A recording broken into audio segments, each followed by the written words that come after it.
On this episode of Cape Media News, how to protect yourself from becoming a scammer's next victim. Take a tour inside Channel 18's new public access studio and learn about the RTA'S new app-based rideshare service, SmartDART. These stories and more, this is Cape Media News.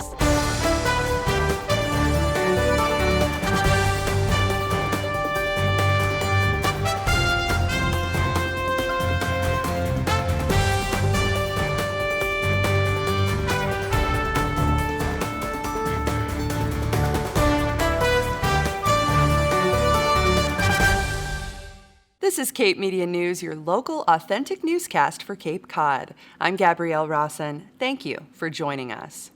The 2020 primaries continue this month, and the results from this week's Super Tuesday are still coming in.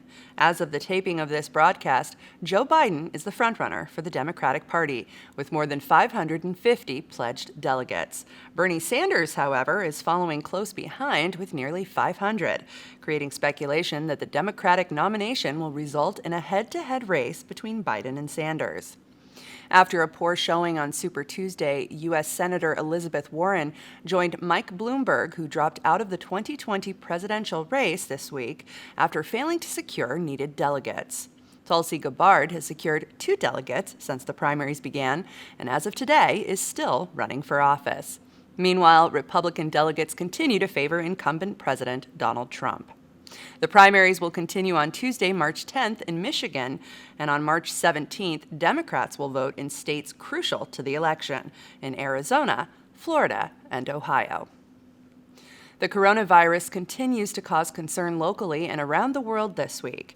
With confirmed cases accumulating around the nation, the Center for Disease Control is advising people to take precaution against the illness by avoiding contact with people who are sick, thoroughly washing your hands, and limiting non-essential travel.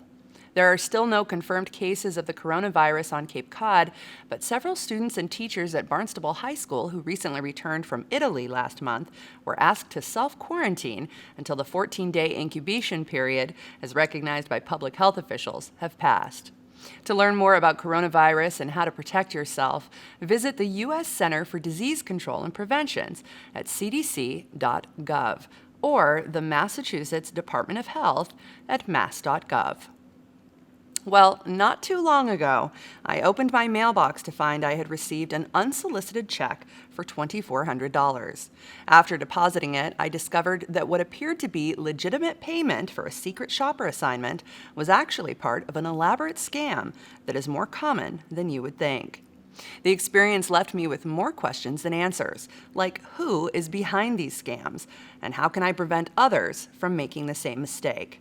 I met with Officer Matthew Sweat of the Dennis Police Department to learn more about scams, how to avoid them, and what to do if you become a victim of one.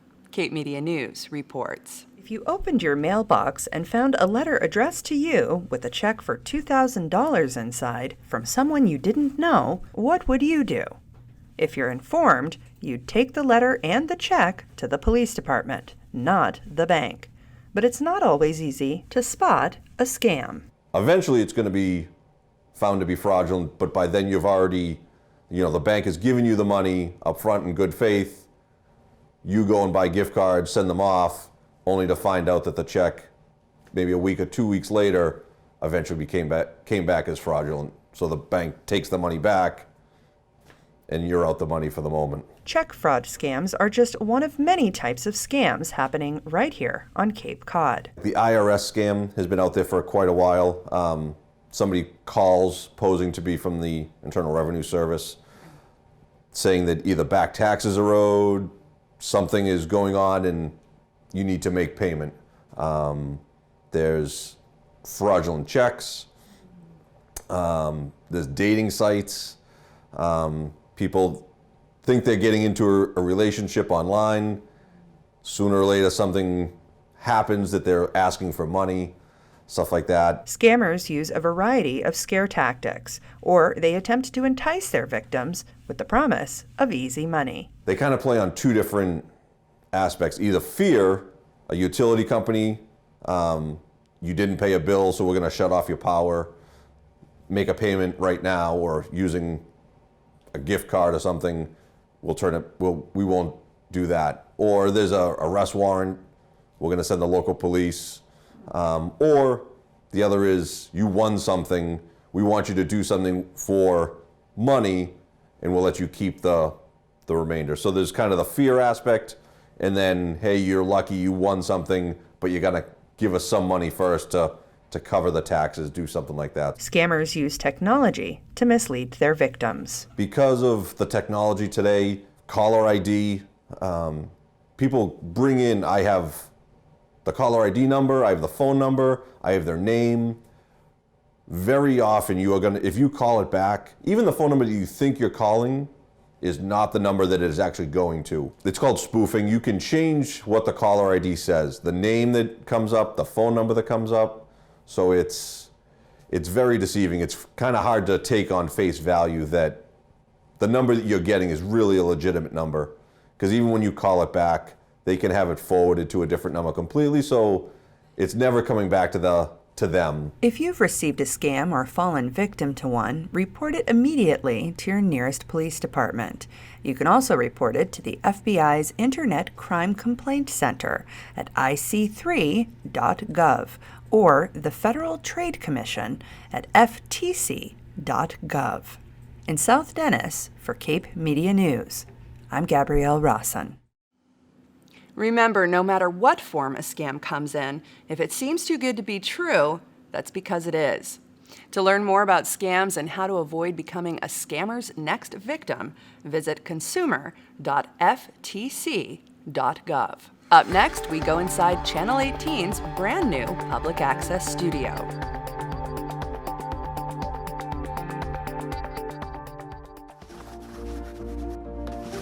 Beginning in March, the U.S. Census Bureau will invite households across the country to participate in the 2020 census. But what is the census? Simply put, the census is a head count of every person living in the United States. To be sure the government represents the people, the U.S. Constitution requires a population count every 10 years. Ever since 1790, the census has determined the number of seats each state receives in the U.S. House of Representatives. It is, and always has been, a cornerstone of our democracy. We still use it to determine representation, but leaders also use the data to make decisions. Your response helps guide planning for the future of our communities. The 2020 census will help inform decisions on how billions of dollars are allocated annually for critical public services like roads, schools, hospitals and healthcare clinics, fire and emergency response services, and hundreds of other programs. In 2020, for the first time, you'll be able to complete the census online, by phone, or by mail. It asks a few simple questions, like how many people live in your home on April 1st, including their age and sex, and if there are any children living there. You should know that by law, all census responses are completely confidential, and your personal information cannot be shared with any law enforcement agencies. Every person counts, no matter who you are or where you live. So whether your family has participated for decades or the 2020 census will be your first, we all have a role in shaping the future of our country.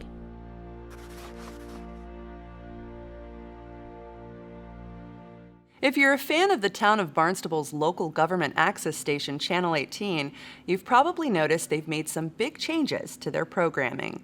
But that's not the only change they've recently made. After months of renovations, Channel 18 unveiled a brand new state-of-the-art recording studio at an open house they held for the public last Friday. Cape Media News was on the scene. Emily Tulloch reports. Lights, camera, action. The town of Barnstable's government access station, Channel 18, unveiled new renovations to a brand new studio that will help them continue to serve the residents and town of Barnstable. We are the government access station for the town of Barnstable, and we're here to make sure that the residents of Barnstable are informed on what's going on in their town government on a day-to-day basis. We record over 35 meetings every month. We produce content that runs on Channel 18. We do current events, we'll do live events, we'll record events and then chop them up and air them later so people are informed about what's going on in their community. community. After months of planning and executing, they hosted an open house to showcase the studio's newest features. You know, over the years, things get old, they break down. By the time we got to the point where we were replacing the lights, we only had about 2 lights that were working, so it was time. So we were able to upgrade all the lighting in here. We were able to get new curtains. The whole room got rehabbed thanks to the Department of Public Works. They were able to help us out with painting and installing carpet and just really sprucing up the space and making it a lot nicer. It's one of those days where you kind of want to show off your new toys. So the new lighting system here, a lot of our department heads were, I want to say, somewhat reluctant to come down into the bright halogen lights that we had here, and then the dim lights that we had here. The lighting wasn't always the best. With the new LED lighting, it's a softer light. It's a little bit easier for folks to sit, and we have several sets that are going to be utilized. We have several light schemes that are going to be utilized for different type of shows. Studio upgrades weren't the only changes they made. They recently restructured the format of their show from a daily morning broadcast to a segment-style program that features documentaries, current events, PSAs, and in-studio interviews. Their goal was quality over quantity. We decided it was time to make a change and do something different. So in October, we shut down Barnstable Today, which was our daily half-hour-long news program, and we have decided to go in a new direction, and we're calling it Channel 18 Content That Matters. So we're really geared towards informative interviews rather than one quick hit press release type of interviews that we did in a green screen format. We stood at a desk. It was somewhat uncomfortable for people who weren't used to TV. Now that we have a sit-down set, and we have several sets that are going to be utilized, we have several light schemes that are going to be utilized for different type of shows. Our long-form interviews in the studio will actually have an enormous amount of impact on our residents because they're going to be a in-depth, what we call deep dives into issues that affect their quality of life here in the town of Barnstable. Instead of trying to fit as much information as we can in a half an hour, we're really going to take our time. It's going to be quality programming. While it may seem like maybe we're not creating as much content, the content we are creating is that much better. For more information on Channel 18, visit town.barnstable.ma.us. In Hyannis for Cape Media News, I'm Emily Tellick. To learn more about Channel 18's brand new studio or to watch their newest content, follow them on Facebook or visit town.barnstable.ma.us. If you live on Cape Cod, you've probably noticed that getting around can be tricky. To address the Cape's evolving transportation landscape, the Regional Transit Authority has unveiled SmartDART, a new on-demand app that will allow customers to request a ride in real time using smartphone technology. The RTA rolled out their SmartDART pilot program this week in Barnstable. Cape Media News reports. You've heard of Uber and Lyft, but have you heard of SmartDART? The Regional Transit Authority's new on-demand smartphone app-based rideshare service? At $3 a ride, it could just revolutionize how Cape Codders get around. We explored the idea of perhaps creating an Uber and Lyft type service down here, but at a much more affordable cost for the people that live on Cape Cod. We all came together and kind of all expressed the same kind of input in that there's an emergence of technology here, the new transportation landscape with Uber and Lyft emerging now here on Cape Cod. We're really looking at different ways to figure out how we can integrate that similar type of technology into our transit system and overall provide a enhanced transit system as a whole. The SmartDART on-demand ride-hailing service is safe and convenient. What it'll be is it's a smartphone app. So what someone, a passenger, a customer will be able to do is take out their smartphone. They'll be able to choose their desired drop-off location and pickup location. What that'll do is they'll book the trip. It'll summons or call upon one of our, as you see here, our handicap accessible minivans. And so what that will do is it'll redirect the driver to the pickup, and it'll provide an on-demand shared ride service to the customer. Every vehicle that we own is ADA accessible. It can handle a regular wheelchair, electric wheelchair, We can carry 6 passengers. Our drivers are highly trained, and they all receive over about 90 hours worth of training, and they're trustworthy. The Regional Transit Authority is currently in the final stages of fine-tuning the technology and is trying out the application internally with live customer testers. We've got a pilot program underway that's just exclusive to the town of Barnstable, but we hope to and will expand it Cape-wide afterwards. And we think it could be a game changer. There's a lot of work that goes into developing an application and getting out to our customers. So over that period of the last year, we've been developing that, fine-tuning it, testing it, making sure it's ready to go and introduced to the public. During the pilot program, we're going to start out with 3 vehicles. Right at the very beginning, we'll have 1 on the road, and the hours will be between 9 and 5 o'clock to start. And we'll be monitoring our demand, and we will adjust our schedules accordingly. The pilot program began in March in Barnstable and will expand to other Cape Cod towns by summer 2020. The reason why we chose the town of Barnstable was because there's a high population density in the town, and we really look at Hyannis as a transportation hub, but that's not to say we're looking at quickly expanding, being able to integrate with our existing DART system, which has the vehicle capacity to be able to expand Cape-wide. It's been a lengthy process because we want to make sure that we do it right. There's 400 square miles that we're responsible for, and we want to make it work to everybody's benefit. To learn more about the RTA's SmartDART rideshare service, visit them online at capecodtransit.org. In Hyannis, for Cape Media News, I'm Gabrielle Rawson. The RTA's SmartDART pilot program hopes to expand Cape-wide by summer 2020. To learn more, visit capecodtransit.org. Up next, Monomoy High School holds a mock caucus.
Welcome back to Cape Media News. I'm Gabrielle Rawson.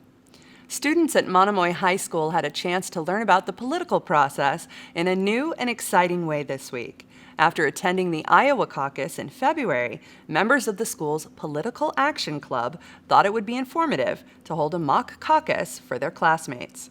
The civic engagement activity was designed to educate students and raise awareness about the importance of voting. Tamora Israel reports. Millennial voters are projected to surpass baby boomers in becoming election as America's largest living adult generation. To raise awareness about the importance of voting, Monomoy High School's Political Action Club held their first ever mock caucus.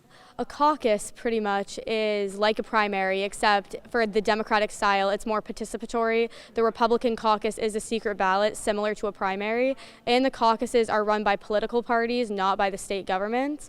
But our version of the mock caucus was not really to harp on the actual process, but more to harp on the informational piece, because in a real caucus, usually precinct captains go up, they talk about their candidate that they're endorsing for a couple of minutes, and since a lot of high schoolers are undecided completely, we wanted to focus a little bit more on the informational side of it, to do a mock caucus to kind of gauge our school's political environment. The mock caucus gave the students the opportunity to participate in civic engagement. When you come to a caucus, you're able to walk around, have free movement, and speak to different people with alternating ideas. And that, I think, is the most important thing that you can possibly do. Different people will support different candidates for different reasons. So you may not like Elizabeth Warren's take on abortion, but you may like it on climate control, and that's why you would vote for her. Many of the students are excited to vote in the 2020 election. It's very important to understand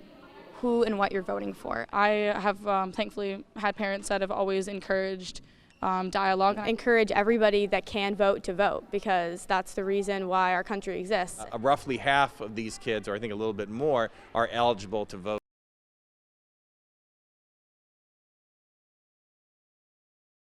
Make sure they're informed, get them to develop an opinion, and then hopefully inspire them to go vote tomorrow. Go out and vote. I hope everybody goes out and votes for the primary.